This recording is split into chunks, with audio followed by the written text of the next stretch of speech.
Students, myself Riaz Ahmed Khan, TGT Social Science, JNU गुरुदेवपुर Raigarh CG।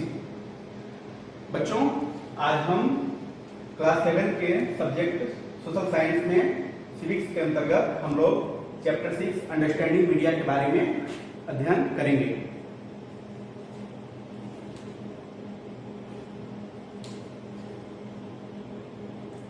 बच्चों, सबसे पहले हम समझते हैं मीडिया कहते किसको हैं।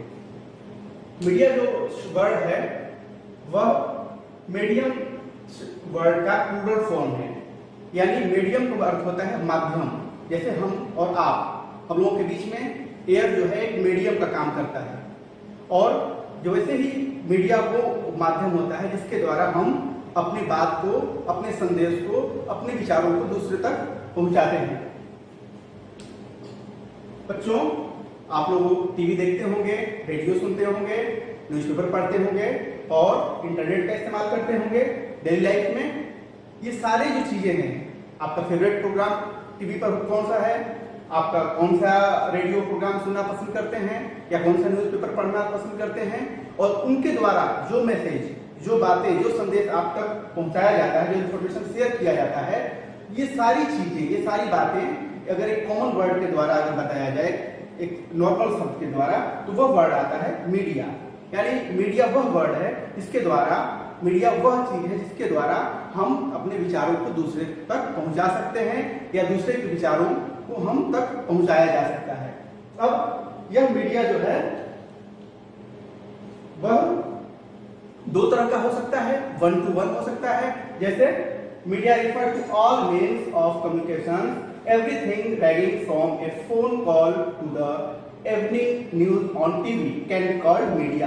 यानी फोन कॉल से लेकर के और जो आप टीवी पर शाम में न्यूज देखते हैं, वह ये सारे मीडिया के ही अलग अलग रूप है। या सुबह सुबह आप जो न्यूज़पेपर पढ़ते हैं वो भी एक मीडिया का ही एक प्रारूप है। TV, radio and newspapers are a forms of media that reaches millions of people और the masses across the country and the world, and thus they are called mass media।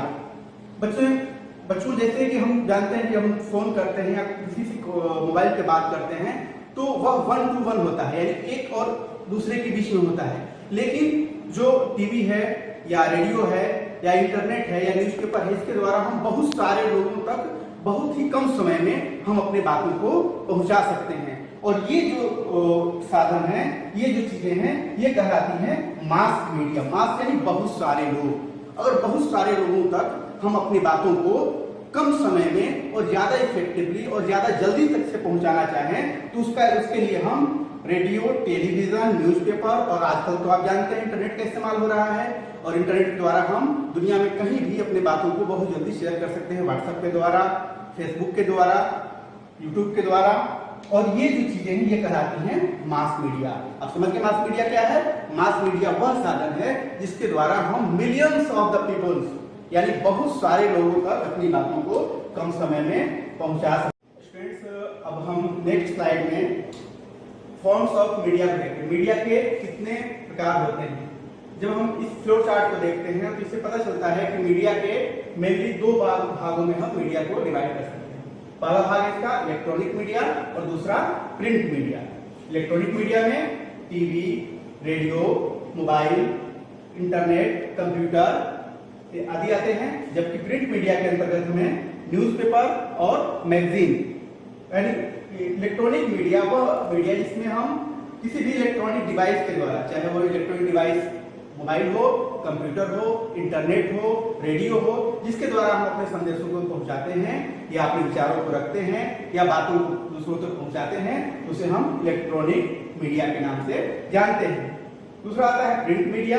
Print media में वो सारी चीजें आती हैं जिसमें कि हम मैटर को, अपने संदेश को, अपने विचारों को, अपनी बातों को छाप करके, प्रिंट करके लोगों तक पहुंचाते हैं। इसमें न्यूज़पेपर, आप डेली न्यूज़पेपर पढ़ते हैं, कुछ न्यूज़पेपर डेली होते हैं, कुछ फोर्टनाइट, कुछ वीकली, उसी तरह कुछ मैगजीन्स होती हैं, पत्र पत्रिकाएं होती हैं, जिनके द्वारा लोगों तक विचारों को, बातों को पहुंचाया जाता है। नेक्स्ट स्लाइड में हम देखते हैं टेलीविजन। Radio, internet. टेलीविजन के द्वारा बहुत सारे लोगों तक, बहुत सारे घरों तक टीवी प्रोग्रामों को, न्यूज को, मूवीज को, सीरियल्स को पहुंचाया जाता है। टेलीविजन जो है वो केबल्स के थ्रू और सैटेलाइट के थ्रू काम करते हैं, जबकि रेडियो जो है वो शॉर्ट वेव और मीडियम वेव्स पर अपने प्रोग्राम प्रसारित करता है, जहां टेलीविजन में हम देख भी सकते हैं और सुन भी सकते हैं, यानी प्रोग्राम को हम एक साथ देख और सुन सकते हैं। वहीं रेडियो में केवल हम प्रोग्राम को सुन सकते हैं, और जबकि इंटरनेट के द्वारा हम देख और सुन सकते हैं, और साथ ही अपनी बातों को भी, अपने संदेश को भी दूसरों तक पहुंचा सकते हैं।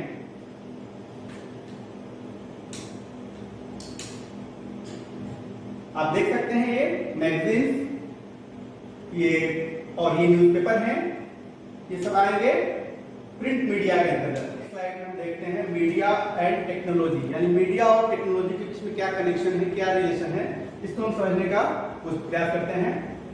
और newspapers, television and radio can reach millions of people because they use certain technology, यानी कि जो न्यूज़पेपर है या टेलीविजन है या रेडियो है, इंटरनेट है, ये बहुत सारे लोगों तक इतने कम समय में इतनी इफेक्टिवली अगर पहुंचते हैं, तो इसका वजह है कि ये एक खास तरीके का की टेक्नोलॉजी का, तकनीक का इस्तेमाल करते हैं। आप जानते हैं कि आज से 100 साल पहले, आज से 50 साल पहले शायद टेक्नोलॉजी इतना इम्प्रूव नहीं था, इतना डेवलप नहीं था, और हमारे जो प्रोग्राम आते थे वो ज़्यादातर रेडियोज पर ही आते थे, शॉर्ट वेव्स पर और मीडियम वेव्स पर।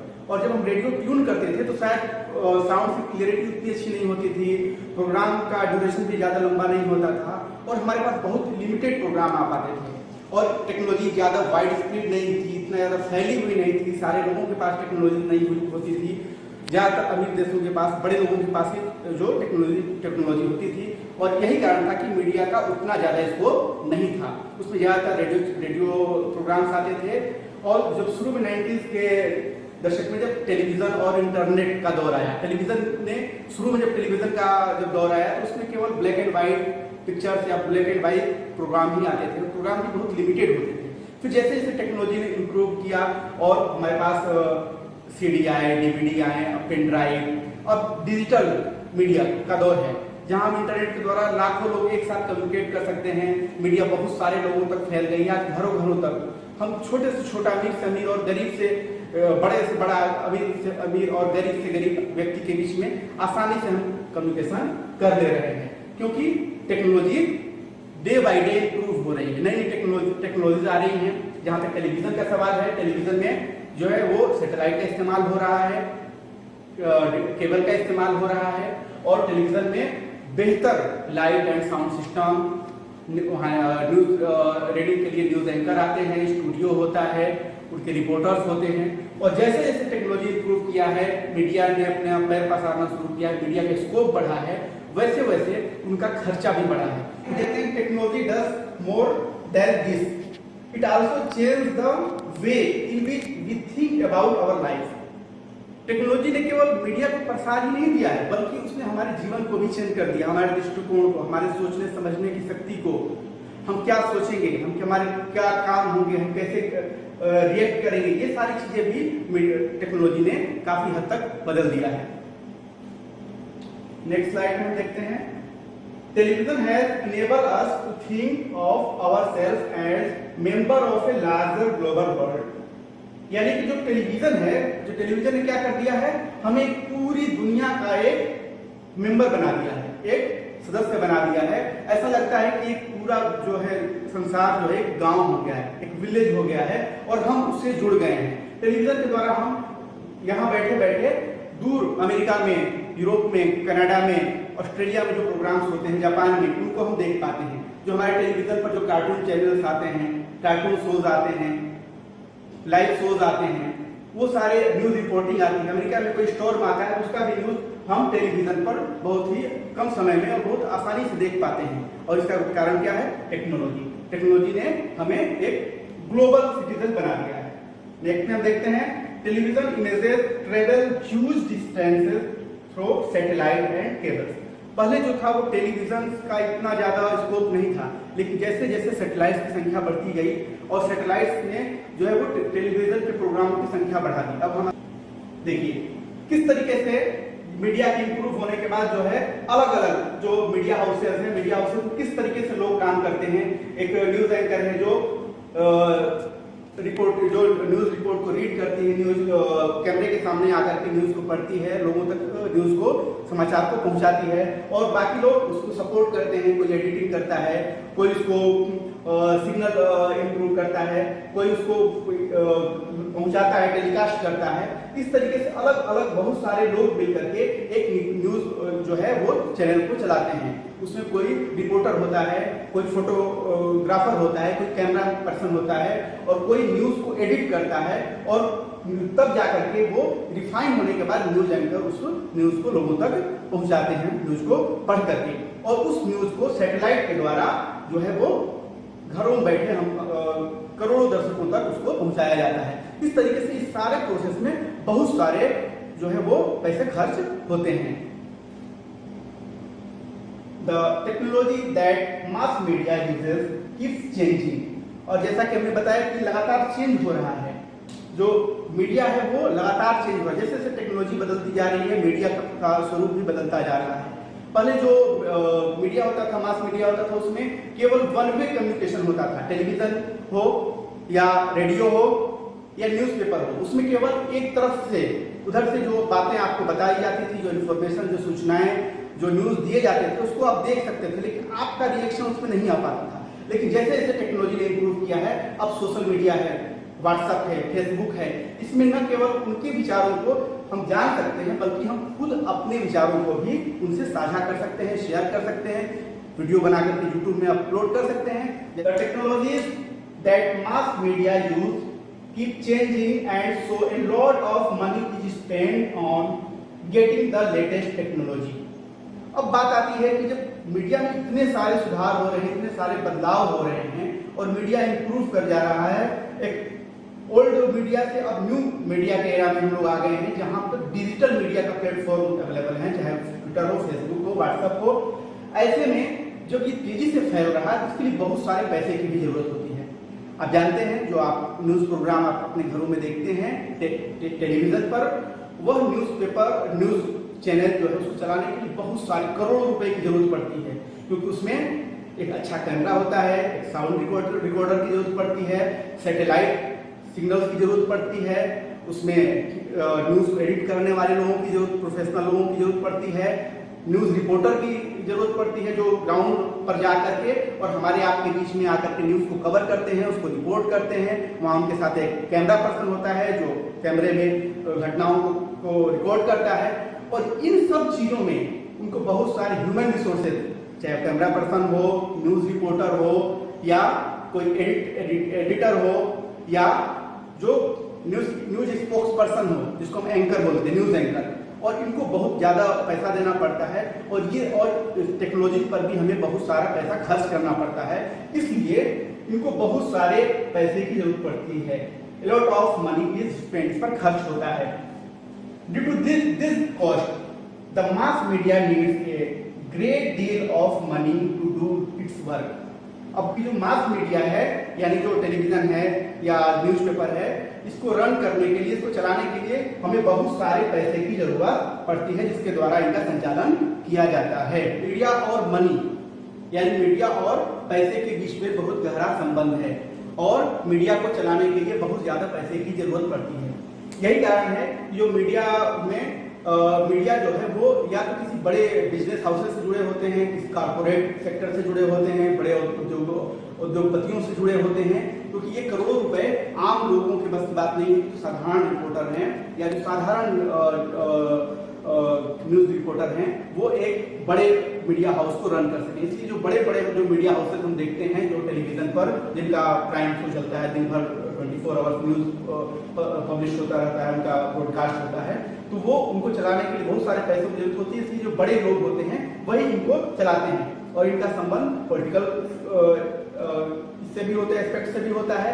बहुत सारे जो पॉलिटिकल लोग होते हैं वो भी इन मीडिया हाउसेज को रन करने में मदद करते हैं, जिससे कि वो अपने विचारों को, अपने आइडियोलॉजी को, अपनी बातों को ज्यादा से ज्यादा लोगों तक पहुंचा करके अपने पक्ष में लोगों को ये प्रमोट कर सके, लोगों को खड़ा कर सके, लोगों को अपनी बातों को समझा सके। इसी तरह बहुत सारे जो प्रोडक्ट्स डेली यूज में हम देखते हैं वो इन मीडिया हाउसेज के द्वारा प्रमोट किए जाते हैं और उससे बहुत अच्छी इनकी कमाई होती है। अब जानते हैं आप मैच, क्रिकेट मैच देखते हैं, उसमें बीच बीच में एडवर्टाइजमेंट आता है, कभी टूथपेस्ट का आता है, कभी साबुन का आता है, कभी मोबाइल फोन्स का आता है, और वो उसके द्वारा अपने जो खर्च का एक बड़ा हिस्सा उससे प्राप्त करते हैं। Next, as a result, most television channels and newspapers are part of big business houses। और यही कारण है कि जो ज्यादातर जो मीडिया हाउसेज वो बड़े बड़े जो न्यूज़पेपर हैं मीडिया हाउसेज में वो बिग बिजनेस हाउसेज का पार्ट होते हैं, यानी बड़े उद्योगपतियों या औद्योगिक घरानों के द्वारा सब चलाए जाते हैं।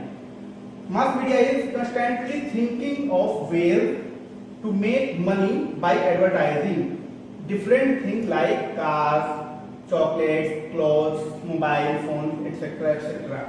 आप जानते हैं कि जो कोई भी टेलीविजन प्रोग्राम आता है, चाहे मूवी हो, चाहे सीरियल हो, चाहे क्रिकेट मैच हो, कोई भी आप प्रोग्राम देखते हैं, उसके बीच बीच में जो एडवर्टाइजमेंट आता है, उस एडवर्टाइजमेंट के द्वारा वो मीडिया जो है वो अपने खर्चों को निकालने का कोशिश करता है और अपने जो भी स्टाफ काम कर रहे होते हैं उनको पे करना होता है।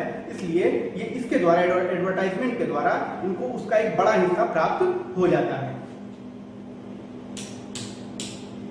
नेक्स्ट में देखते हैं media and democracy. In a democracy the media plays a very important role in providing news and discussing event taking place in the country and the world. अब मीडिया क्या कर सकता है इसमें? मीडिया की बहुत ही महत्वपूर्ण भूमिका होती है। मीडिया को लोकतंत्र का चौथा स्तंभ या fourth pillar of the democracy बोला जाता है। उसका वजह क्या है कि अगर आपकी चुनी हुई सरकार, मान लीजिए आपने जिस मेंबर ऑफ पार्लियामेंट या मेंबर ऑफ लेजिस्लेटिव असेंबलीज को आप विधायक या सांसद बोलते हैं, तो उसका किसी विधायक और सांसद का आपने चुनाव किया और वो जाकर के गवर्नमेंट फॉर्म करते हैं, सरकार का गठन करते हैं, लेकिन वो सरकार बनने के बाद ठीक से काम न करे, आपके मुद्दों पर ध्यान न दे, आपके जो फैसिलिटीज पर ध्यान न दे, आपके शिक्षा पर, आपके स्वास्थ्य हेल्थ पर और इन सारे जो जनता के जो मुद्दे हैं उस पर काम न करे, तो फिर मीडिया जो है उन इश्यूज को उठाने में मदद करती है, रेज करती है, जो पब्लिक इंटरेस्ट के जो इश्यूज होते हैं। और it is on the basis of this information that citizen can, for example, learn how government works and often, if they wish to, they can take action on the basis of these news stories। और कभी कभी ऐसा होता है कि अगर जो सरकारी योजनाएं ठीक से नहीं लागू हो रही हैं, उसमें कोई करप्शन है या कोई दिक्कत आ रही है, तो उसको जो रिपोर्टिंग होती है उस रिपोर्टिंग को देखकर, न्यूज रिपोर्टिंग को देख करके जो सरकार एक्शन लेती है और कार्रवाई करती है, जिससे कि लोगों तक, लाभार्थियों तक सही मायने में योजनाओं को पहुंचाया जा सके।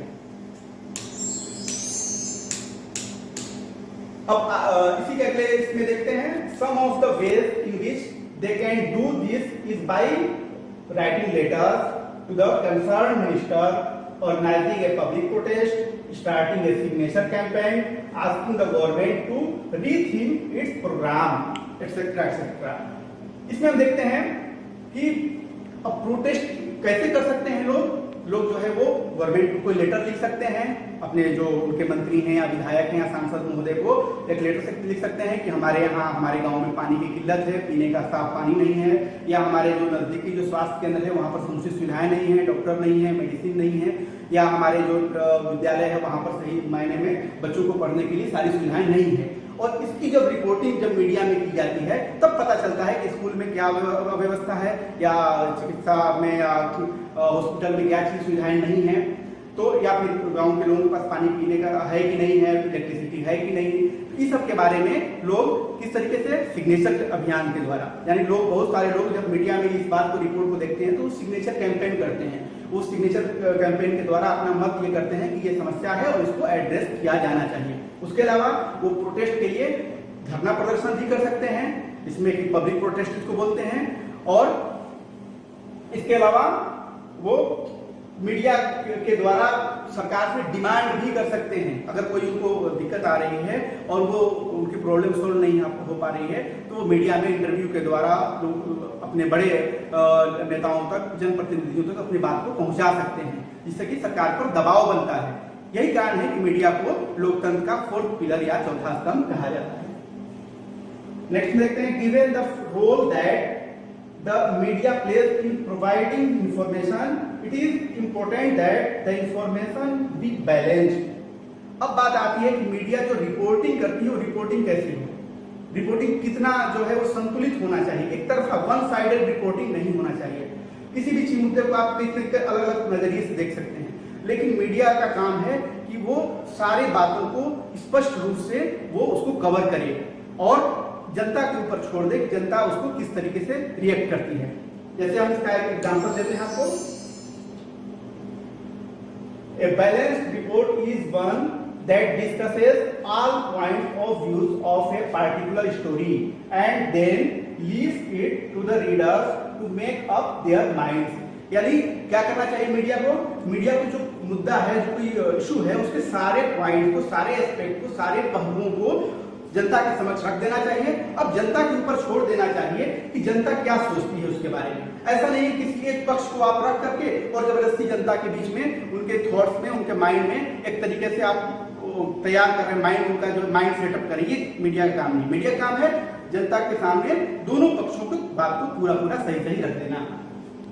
Writing a balanced report however depends on the media being independent. अब बात यहाँ बहुत महत्वपूर्ण है बच्चों, क्योंकि अगर मीडिया तभी बैलेंस रिपोर्ट दे सकता है, तभी संतुलित रिपोर्टिंग कर सकता है, दोनों पक्षों के बातों को रख सकता है, जब मीडिया बायस्ड न हो, जब मीडिया जो है वो इंडिपेंडेंट हो, यानी स्वतंत्र हो, मीडिया पर किसी का दबाव न हो। अगर मीडिया पर किसी का दबाव रहेगा, किसी मिनिस्टर का, किसी उद्योगपति का, किसी बड़े बिजनेसमैन का, तो वो मीडिया सही तरीके से रिपोर्टिंग नहीं कर सकती। अगर गवर्नमेंट का दबाव है तो गवर्नमेंट के खिलाफ भी वो रिपोर्टिंग नहीं कर पाएगी कि सरकार से उसको बहुत सारे ऐड मिलते हैं, फायदे होते हैं। तो ऐसे में अगर सरकार से या बड़े लोगों से अगर मीडिया दब जाए तो फिर वो गरीब लोगों के मुद्दों को वो नहीं उठा सकती। नेक्स्ट देखते हैं, an independent media means that no one should control and influence its coverage of news. यानी कि एक स्वतंत्र मीडिया, इंडिपेंडेंट मीडिया वह मीडिया है जिस पर किसी का कंट्रोल, किसी का नियंत्रण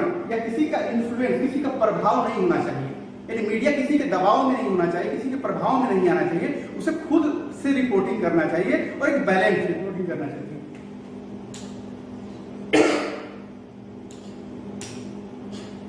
अब देखते हैं बैलेंस मीडिया रिपोर्टिंग होता क्या है। इसी तरह यहाँ पर दो अलग अलग मीडिया हाउसेस को दिया गया है। एक मीडिया है जिसका नाम है न्यूज़पेपर, इसका नाम है न्यूज ऑफ इंडिया, और दूसरा का नाम है इंडिया डेली। अब बात क्या है इसमें, एक शहर के बीच में एक कारखाना है या फैक्ट्री है जिसके वजह से बहुत सारा पॉल्यूशन होता है। वहां पर जो है बहुत सारा गैसें निकलती हैं उस कारखाने या उस फैक्ट्री से, और उनसे जो है उस पॉल्यूशन से पूरा जो है आसपास का जो शहर का जो इलाका है या जो आसपास जो रिहायशी इलाके हैं वहां के लोगों का जीना मुश्किल हो गया है, पॉल्यूशन बहुत ज्यादा बढ़ गया है। अब सरकार क्या करती है, सरकार उस कारखाने को या फैक्ट्री को कहती है कि आप उसको दूसरे जगह शिफ्ट कर देंगे, हम दूसरे जगह उसको शिफ्ट कर देंगे या उसको बंद कर देंगे, जिससे कि वहां पर पॉल्यूशन को रोका जा सके। और सरकार उस फैक्ट्री या कारखाने को बंद करने का निर्णय लेती है। अब इसी न्यूज को दो अलग अलग मीडिया रिपोर्ट में किस तरह रिपोर्ट किया गया, न्यूज तो वही है लेकिन रिपोर्टिंग कैसे होती है। न्यूज ऑफ इंडिया, यह जब इसकी रिपोर्टिंग होती है इसमें, तो वो बताता है कि इसमें जो है जो फैक्ट्री या कारखाने के जो वर्कर्स होते हैं या जो उसका मालिक होता है वो सरकार के इस कदम का विरोध करते हैं, वो प्रोटेस्ट करते हैं, मार्च निकालते हैं, प्रोटेस्ट करते हैं सरकार के विरोध में कि फैक्ट्री को बंद नहीं किया जाए। तो न्यूज ऑफ इंडिया की रिपोर्टिंग में क्या दिखाया जाता है, इसमें बताया जाता है कि जो वर्कर्स हैं या जो फैक्ट्री ओनर्स हैं ये बिल्कुल गलत कर रहे हैं, क्योंकि ये फैक्ट्री जो है वो पॉल्यूशन कर रही थी, लोगों का जीवन, इससे स्वास्थ्य को प्रभावित कर रही थी, इसलिए इसको ठीक जो सरकार के कदम का फेवर करते हैं और उनको एक तरीके से वो उनका बैड इंप्रेशन देते हैं। यानी कि जो वर्कर या जो फैक्ट्री ओनर जो विरोध कर रहे हैं जो उसका, वो प्रोटेस्ट जो है उनका वो ठीक नहीं है। सरकार ने जो किया है वो ठीक किया है, और प्रोटेस्टर्स जो कर रहे हैं वो ठीक नहीं कर रहे हैं, या जो चक्का जाम कर रहे हैं, जो विरोध कर रहे हैं, ये ऐसा नहीं करना चाहिए। यानी एक तरीके से जो फैक्ट्री ओनर और वर्कर को ये उनके जो उनका पक्ष है उसको वो निगेटिव दिखा रहे हैं कि ये जो एक तरीके से ये गलत काम, बैड इंप्रेशन दे रहे हैं। दूसरी तरफ इंडिया डेली का रिपोर्ट है, वो जब कवर करता है इंडिया डेली न्यूज़पेपर, इसमें ये दिखाया गया है कि अगर सरकार को बंद ही करना था, अगर तो जो प्रोटेस्टर को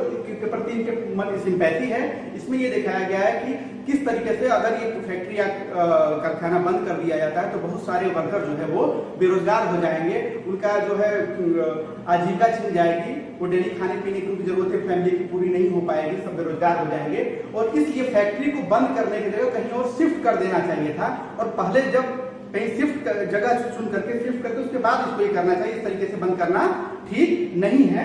और वो इसमें जो है इंडिया डेली के रिपोर्ट में जो वर्कर्स या ओनर्स के प्रति, जो फैक्ट्री ओनर्स हैं या जो वर्कर्स हैं, उनके प्रति एक सिंपैथी है, एक जो है सहानुभूति है कि नहीं सरकार को जो है इसको ये करना चाहिए। फिर उसमें ये भी बताया गया है किस तरह से कि इस बात का भी उठाया, मुद्दे को भी उठाया गया है कि किस तरीके से जो म्युनिसिपल कॉर्पोरेशन ने और नए फैक्ट्री या कारखाने खोलने की अनुमति दिए हैं, अगर बंद करना है तो फिर नए कारखानों को अनुमति क्यों दी जा रही है, तो इसको इस मुद्दे को भी गंभीरता से उठाया गया है। अब दोनों की रिपोर्टिंग देखें तो कौन सही है, इसमें जहां एक तरफ उनको गलत दिखाया गया है प्रोटेस्टर्स को, और इसमें प्रोटेस्टर के प्रति सिंपैथी दिखाते हुए उनके जो है उनके राइट्स को भी दिखाया गया है।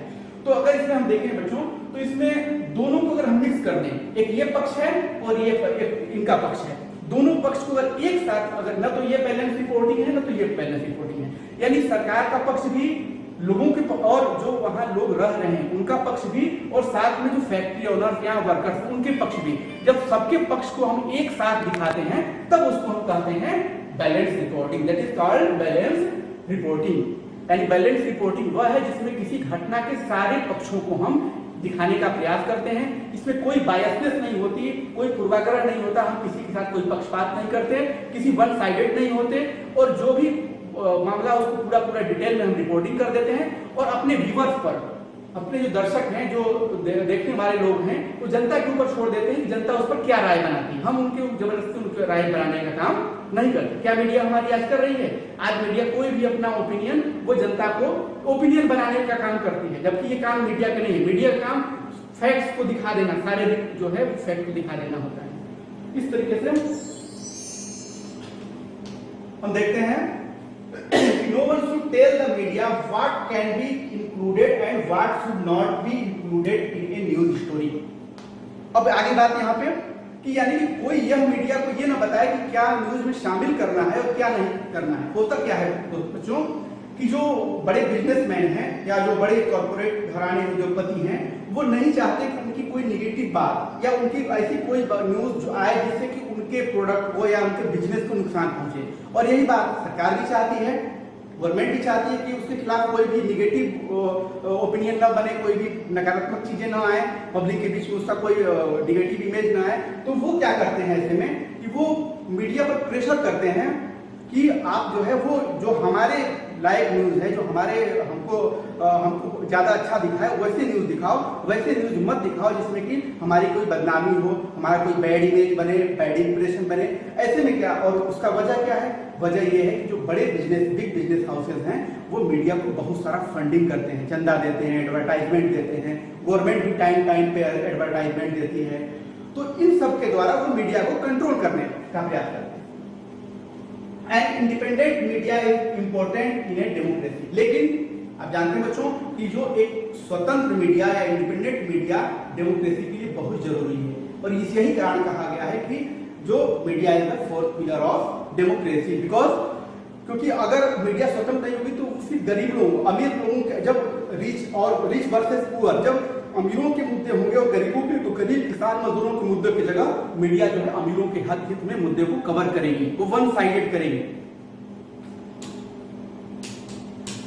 नेक्स्ट में देखते हैं। अब देखिए, अब मीडिया को कंट्रोल करने के लिए गवर्नमेंट क्या करती है? गवर्नमेंट सेंसरशिप, यानी गवर्नमेंट के पास एक ऐसा ये टूल होता है सेंसरशिप, जिसके द्वारा वह मीडिया को कंट्रोल करने का प्रयास करती है, जिससे कि वह सरकार के खिलाफ कोई न्यूज या ऐसी चीजें न छाप सके, न दिखा सके।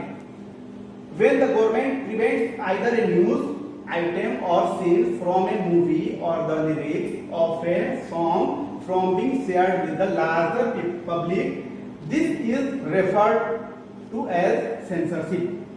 यानी सेंसरशिप वह हथियार है, वह तरीका है जिसमें सरकार किसी चीज को वो किसी मूवी से या किसी सॉन्ग के लिरिक्स से या किसी और प्रोग्राम से वो उसको कट करवा सकती है अगर उसको लगता है कि ये लोगों के लिए अप्रोप्रिएट नहीं है, लोगों के लिए ठीक नहीं है, समाज के लिए, जनता के हित में ठीक नहीं है, तो वह उसको कट करा देती है और इसका आधार बना करके वो मीडिया को प्रेशराइज कर लेती है। अक्सर आपने सुना होगा कि मीडिया में या मूवी जो बनती है उसमें बहुत सारी चीजें सेंसर कर दी जाती हैं, उनको दिखाने से रोक दिया जाता है क्योंकि उसको सरकार का मानना होता है ये चीजें समाज के लिए ठीक नहीं है, तो वह उनको जो है वो बैन कर देते हैं, उसको काटना पड़ता है, हटाना पड़ता है।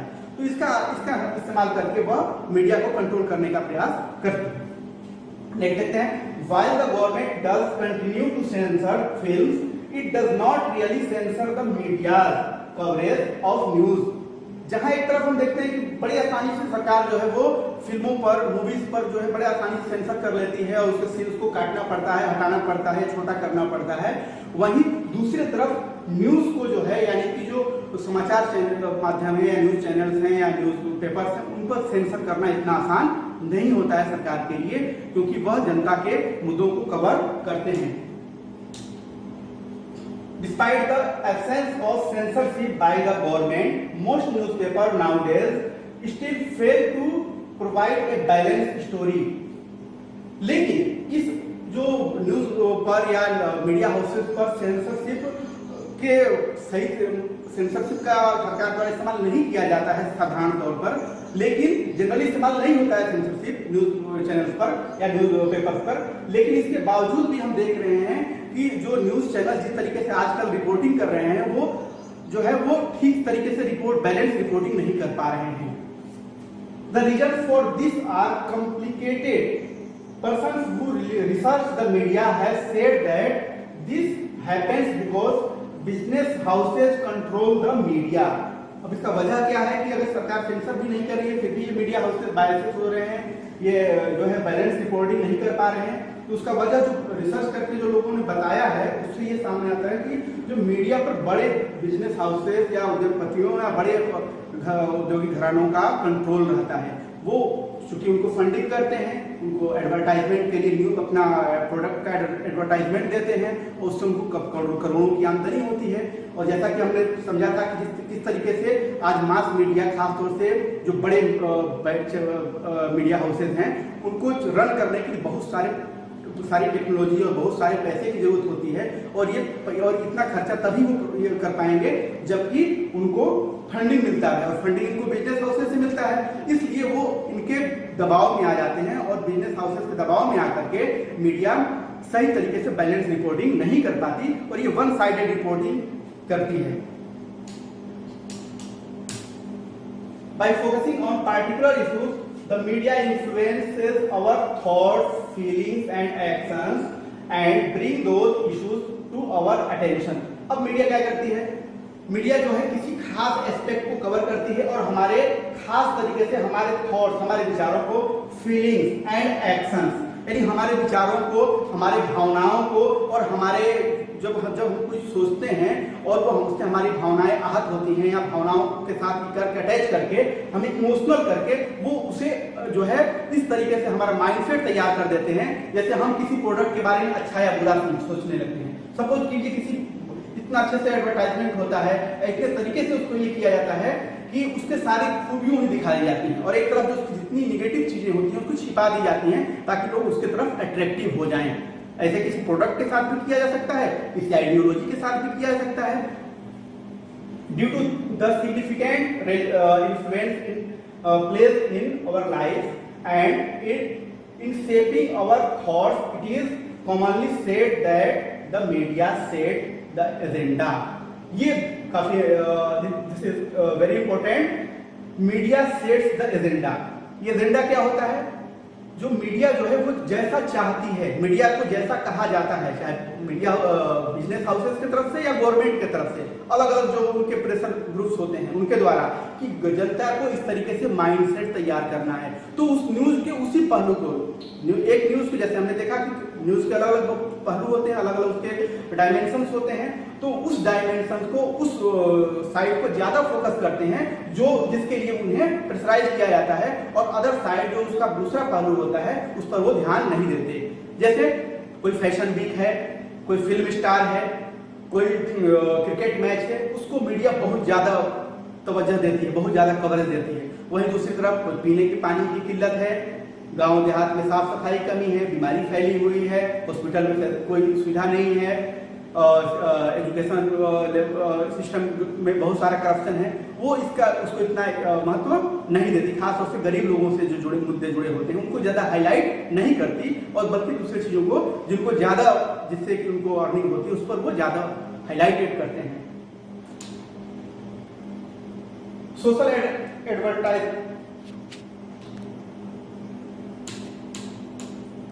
Advertisement refers to advertisements made by the government to private agencies that have a larger message for society। अब ये सोशल एडवर्टाइजमेंट क्या होता है? सोशल एडवर्टाइजमेंट आप देखते हैं समाज में, जैसे बेटी बचाओ बेटी पढ़ाओ, तो बेटी बचाओ बेटी पढ़ाओ, इस पे जो है बहुत सारे जो भ्रूण हत्या की वजह से जो लिंगानुपात कम होता जा रहा था, यानी कि पर 1000 वुमेन्स की संख्या कम होती जा रही थी, लड़कियों की हत्या घर में ही की जा रही थी, जिसके वजह से जो हमारे यहाँ लिंगानुपात है वो कम होता जा रहा था।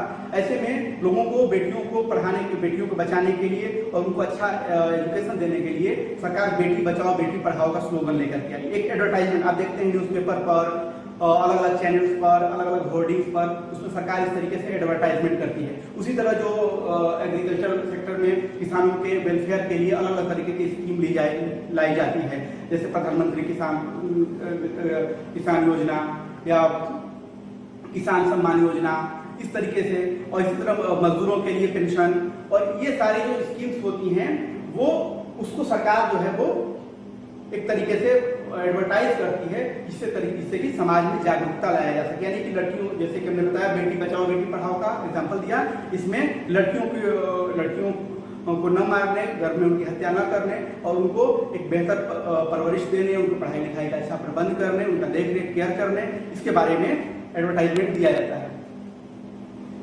नेक्स्ट है लोकल मीडिया। जैसा कि हमने देखा कि जो बड़े मीडिया हाउसेज हैं, जो उसको हम मेन स्ट्रीम मीडिया कहेंगे, जो बड़े बड़े न्यूज चैनल्स हैं या बड़े बड़े जो नेशनल लेवल के न्यूज़पेपर हैं, तो उसमें क्या होता है कि जो नेशनल लेवल के इश्यूज होते हैं, इंटरनेशनल लेवल के इश्यूज होते हैं, उन्हीं को कवर किया जाता है, और लोकल इश्यूज पर कम ध्यान दिया जाता है, खासतौर से गांव देहात या दूर दराज के, जैसे आदिवासियों के मुद्दे हों या जंगल देहात गांव, इन सब का कवरेज कम देखने को मिलता है। ऐसे में क्या होता है कि इनको लगता है कि हमारे इनके पास इश्यूज हैं, जितना हम देखते हैं न्यूज़पेपर में वो तो केवल 10% लोगों का ही न्यूज़ देखते हैं, 90% गांव देहात में चले जाएंगे, बहुत सारे इश्यूज हैं, लेकिन मीडिया उस पर दिलचस्पी नहीं दिखाती, क्योंकि बिजनेस हाउसेज उसको उतना सपोर्ट नहीं करते।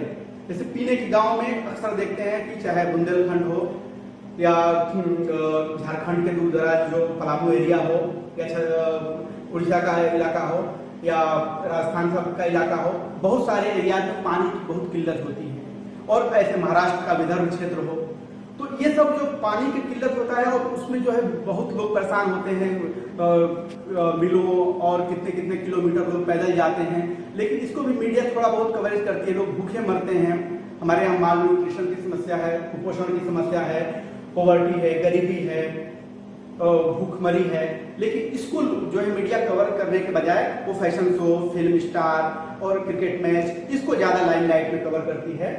तो ऐसे में होता है कि जो गांव देहात के मुद्दे वो छूट जाते हैं, और इसको कवर करने के लिए जब हम जिस मीडिया का इस्तेमाल करते हैं उसको कहते हैं local media.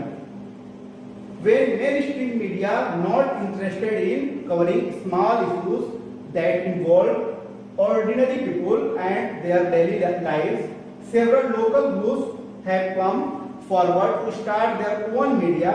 This is called local media. अब यानी कि जब मेन स्ट्रीम मीडिया उनके मुद्दों पर ध्यान नहीं दे रही तो क्या वो लोग ऐसे ही चुपचाप बैठेंगे? नहीं। बहुत सारे आदिवासी, बहुत सारे दलित, बहुत सारे दूर दराज क्षेत्र के लोग अपना खुद का जो है कोई न्यूज़पेपर, कोई मैगजीन, कोई फोर्टनाइट न्यूज़पेपर, यानी 14 दिन के जो एक पखवाड़े पर निकलता है उसको फोर्टनाइट न्यूज़पेपर बोलते हैं, जो एक हफ्ते में एक बार निकलता है उसे साप्ताहिक न्यूज़पेपर कहते हैं। उसके बाद जो महीने में निकलता है उसको मंथली बोलते हैं, यानी कि जो मासिक बोलते हैं। तो वो अपनी क्षमता के हिसाब से वो अपना न्यूज़पेपर स्टार्ट करते हैं, अपने खुद जो है वो ये करते हैं ताकि वो अपनी बातों को लोगों तक और सरकार तक पहुंचा सके। इसके पर हम बात कर रहे थे, तो इसका एक एग्जांपल आपकी किताब में दिया गया है। इसमें एक लोकल न्यूज़पेपर जिसका नाम है खबर लहरिया। खबर लहरिया यह उत्तर प्रदेश का एक डिस्ट्रिक्ट है चित्रकूट में जो एक दलित महिला है वह एक न्यूज़पेपर निकालती है, इसका नाम है खबर लहरिया, और वह बुंदेली भाषा में निकालती है, जिसमें कि वह लोकल इश्यूज खासतौर से दलितों पर, महिलाओं पर जो अत्याचार हो रहे हैं या जो करप्शन है, भ्रष्टाचार है, उसके बारे में वो रिपोर्टिंग करती है। और ये न्यूज़पेपर वह जो है आमतौर पर जो आसपास के जो किसान हैं, गाँव के लोग हैं, शॉपकीपर्स यानी जो दुकानदार हैं, या जो स्कूल के जो टीचर्स हैं, उनके बीच में ये उनके बीच में वो भेजा जाता है। वो लोग इसको पढ़ते हैं और पढ़ करके लोगों को जागरूक बनाने की कोशिश करते हैं, खासतौर से दलितों पर, महिलाओं पर होने वाले अत्याचार, भ्रष्टाचार के खिलाफ, और लोकल इशू जो उनकी बातों को मेन स्ट्रीम मीडिया नहीं रख पाती वो उसको रखने का प्रयास करते हैं। इसके अलावा क्या करते हैं लोकल मीडिया जो है, लोकल जो गांव के जो किसान लोग होते हैं, आम लोग होते हैं, उनको उनके फसल के बारे में भी जानकारी देने का काम करते हैं। उनको उनके खाद के बारे में, बीज के बारे में, किस तरह से उसका इस्तेमाल करना है, इसके बारे में जानकारी देते हैं। और कई बार कुछ डॉक्यूमेंट्री फिल्म भी बनाते हैं, क्योंकि काफी चीप पड़ती, सस्ती पड़ती है। उस डॉक्यूमेंट्री फिल्म के द्वारा अपनी बातों को, अपने मैसेज को पूरी दुनिया तक और सरकार तक पहुंचाने का प्रयास करते हैं, ताकि उनके जो है जीवन में सुधार आ सके, उनके लिए सरकार एक बेहतर नीति बना सके और उनमें उनके हितों का देखभाल कर सके। इस तरह से बच्चों हम देखते हैं कि जो मीडिया है वो काफी इंपॉर्टेंट रोल निभा रही है। अब पूरे जो लेसन को हमने पढ़ा है इसको हम एक संक्षेप में, समरी में रिकॉल करते हैं। देखते हैं, as citizen of a democracy the media has a very important role to play in our life, because it is through the media that we hear about issues related to the working of the government। यानी media का जो है एक नागरिक के जीवन में और बहुत ही महत्वपूर्ण रोल है, बहुत ही महत्वपूर्ण भूमिका है, क्योंकि यह हमें सरकार की नीतियों के बारे में अवेयर करता है, उसकी जानकारी देता है और सरकार के द्वारा चलाई जा रही योजनाओं को भी बताता है, और उसमें अगर कोई कमी हो तो उसके बारे में भी हमें सजेस्ट करता है, हमें बताता है, समझाता है। The media decided what to focus on and in this way it sets the agenda। जैसा कि हमने पढ़ा था, इस तरीके से मीडिया जो है वो एक ओपिनियन क्रिएट करता है, लोगों तक जो है इंफॉर्मेशन दे करके, कुछ फैक्ट्स दे करके वह लोगों के मन में एक थॉट्स देता है, उनके फीलिंग्स को टच करता है और उसको एक्शन में बदलने का प्रयास करता है। लोग जो है अपने लोगों के बीच में एक जनमत या ओपिनियन तैयार करने का काम भी करता है, और इसी को कहते हैं मीडिया सेट्स द एजेंडा, और वह बहुत अपने न्यूज स्टोरी के द्वारा इसको प्रभावित करता है। The government can at times prevent the media from publishing a story and this is called censorship। और जैसा हमने बताया था कि जो मीडिया पर कंट्रोल करने के लिए जो सरकार क्या करती है कि वह उसको जो रिव्यू करती है उसमें अगर लगता है उसको कि अगर जो मीडिया का जो भी चीज़, कोई मूवी है या कोई सॉन्ग का लिरिक्स है या कोई और न्यूज़ रिपोर्टिंग है, अगर उसको लगता है या अप्रोप्रिएट नहीं है समाज के लिए या देश के हित में नहीं है, तो वो उसको सेंसर कर सकती है, उसको काट सकती है, उसको कम कर सकती है या उसको हटा सकती है। Nowadays media's close relations with business often means that a balanced report is difficult to come by। यानी कि इस समय हम देख रहे हैं कि मीडिया का जैसे जैसे टेक्नोलॉजी बढ़ी है और मीडिया का खर्चा बढ़ा है, पैसा ज़्यादा उसमें खर्च करना पड़ रहा है, और इस पैसे को प्राप्त करने के लिए और अपना प्रॉफिट गेन करने के लिए मीडिया बड़े बड़े बिजनेस हाउसेस से जुड़ जाती है और वो बड़े आसानी से उनके प्रभाव में आ जाती है, उनसे इन्फ्लुएंस्ड हो जाती है, उनको कंट्रोल में आ जाती है, और ऐसे में वो आम इस चीज को ध्यान देना है कि जो पूरा हमने चैप्टर पढ़ा, इससे हमें ये समझ में आता है कि मीडिया जो है वो हमेशा एक जैसा नहीं रहता। हो सकता है वो वन साइडेड हो जाए, हो सकता है वो अदर साइड को सपोर्ट कर दे, तो बैलेंस रहना बड़ा मीडिया के लिए मुश्किल हो सकता है, क्योंकि बहुत सारी चीजें इन्फ्लुएंस करती है, कंट्रोल करती हैं। तो ऐसे में हमें क्या करना है, वी द पीपल, हम क्या कर सकते हैं? हम क्या कर सकते हैं कि मीडिया जो कोई भी हम न्यूज़पेपर पढ़ें या कोई भी अगर टीवी शोज या न्यूज शो देख रहे हैं, तो उसमें हमें ये ध्यान रखना है ये जो न्यूज दिखाया जा रहा है इसका अदर डायमेंशन क्या है, इसका दूसरा पहलू क्या है। ऐसा तो नहीं कि मीडिया केवल एक ही रिपोर्टिंग, एक तरफ का रिपोर्ट दिखाया जा रहा है, अदर साइड का रिपोर्ट नहीं दिखा रहा है। तो ऐसे में और अलग अलग न्यूज़पेपर या अलग अलग न्यूज सोर्स को देख करके, अलग अलग चैनल्स को देख करके हम इसको कंफर्म कर सकते हैं, अदर साइड मीडिया को भी देख सकते हैं दूसरे मीडिया के द्वारा, कि वाकई में ये न्यूज अलग अलग क्या एस्पेक्ट्स हैं, और फिर हमें अपना खुद का अपना ओपिनियन बनाना चाहिए। तभी हम एक अच्छे स्वस्थ और हेल्दी डेमोक्रेटिक कंट्री का निर्माण कर सकते हैं, एक महान देश का निर्माण तभी कर सकते हैं जब हमारा डेमोक्रेसी ग्रेट होगा। और डेमोक्रेसी को सफल होने के लिए एक बैलेंस रिपोर्टिंग और बैलेंस अगर मीडिया नहीं भी करे तो हमें उसको ध्यान में रखना होगा कि हमें उसको इन्फ्लुएंस नहीं होने देना है, उसको हमारे भावनाओं से नहीं खेलने देना है, और हमें अपना ओपिनियन बिल्कुल बैलेंस रखना है। मीडिया अपना रिपोर्टिंग बैलेंस करे या ना करे, लेकिन हमारा ओपिनियन बैलेंस होना चाहिए। उसके लिए जरूरी है कि हम सारे एस्पेक्ट्स को समझ लें। ऐसा नहीं कि जो मीडिया में दिखाया जा रहा है, हो सकता है मीडिया बैलेंस ना हो, वो किसी वजह से इन्फ्लुएंस हो। इस तरीके से हमारा चैप्टर खत्म होता है।